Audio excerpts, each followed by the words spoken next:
আর্জেন্টিনার স্বপ্ন জয়ের দুজন ছিলেন নায়ক। লিওনেল মেসির পর তাদেরকে ঘিরে ভক্তদের ছিল সবচেয়ে বেশি আশা ও ভালোবাসা। তবে সবকিছুই যেন এখন অতীত। পাওলো দিবালা ও আনহাল ডি মারিয়া কেউই আর অংশ নন আর্জেন্টিনার জাতীয় দলের। 22 বিশ্বকাপেও যারা ছিলেন দলের অতন্দ্র প্রহরী, তারাই বিশ্বকাপ দেখবেন দর্শক সারিতে। বিশ্বকাপে তাই ভক্তরাও খুঁজে বেড়াবেন তাদেরকে, করবেন মিস।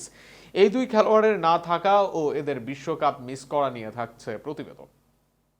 লিওনেল মেসি স্বপ্ন দেখেছিলেন, কিন্তু প্রতিকূল স্রোতে সেই স্বপ্ন বাস্তবায়ন কঠিন হয়ে যাচ্ছিল তার জন্য। হাল ধরলেন ডি মারিয়া, স্রোতকে দিলেন পারি, দলকে এনে দিলেন সাফল্য। এক দশক ধরে লিওনেল মেসির সাথে আরও ছিলেন পাওলো দিবালা। মেসি ও আর্জেন্টিনাকে নিয়ে স্বপ্নের পথ পা বাড়িয়েছেন ধীরে ধীরে। লিওনেল মেসির যুগে যেই স্বপ্নটা পূর্ণতা পেয়েছিল, সেই স্বপ্নযাত্রায় তার পাশে ছিলেন দুই নীরব কিন্তু অত্যন্ত গুরুত্বপূর্ণ সঙ্গী, আঞ্জেল ডি মারিয়া ও পাওলো দিবালা। সময় বদলেছে, অধ্যায় শেষ হয়েছে, আর আসন্ন বিশ্বকাপে এই দুই তারকাকে ছাড়াই মাঠে নামবে আর্জেন্টিনা। তাই প্রশ্নটা এখন একটাই, ভক্তরা কি তাদের মিস করবেন আর্জেন্টিনা দলে? 2022 বিশ্বকাপ ছিল আর্জেন্টিনার এক আবেগঘন গল্প। সেই গল্পে মেসির পাশাপাশি সবচেয়ে উজ্জ্বল মুহূর্তগুলোর অনেকটাই লিখেছিলেন ডি মারিয়া। ফাইনালে ফ্রান্সের বিপক্ষে তার সেই গোল, যেটা ঘুরিয়ে দিয়েছিল ম্যাচের মোড়, আজও কোটি আর্জেন্টাইন ভক্তের চোখে ভাসে সেই গোলটি। এছাড়া বড় ম্যাচে তিনি ছিলেন ভারসাম্যের নাম। আবার কখনো ইনজুরি বা ফিটনেসের লড়াই পেরিয়ে ফিরে এসেছিলেন দলের জন্য নিঃস্বার্থ যোদ্ধা।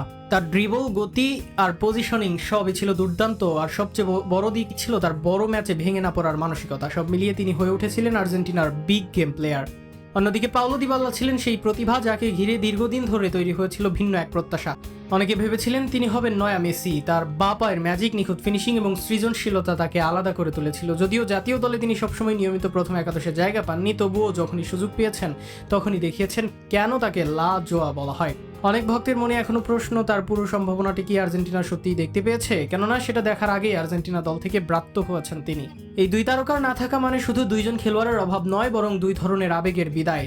একজন ছিলেন লড়াকু উইঙ্গার, যিনি ক্লান্তির মধ্যেও দৌড়ে যেতেন শেষ মিনিট পর্যন্ত। অন্যজন ছিলেন নীরব শিল্পী, যিনি এক টাচে বদলে দিতে পারতেন ম্যাচের রং। এই বৈচিত্র্যই আর্জেন্টিনার আক্রমণ ভাগকে করেছিল আরো প্রাণবন্ত, আরো প্রত্যাশিত।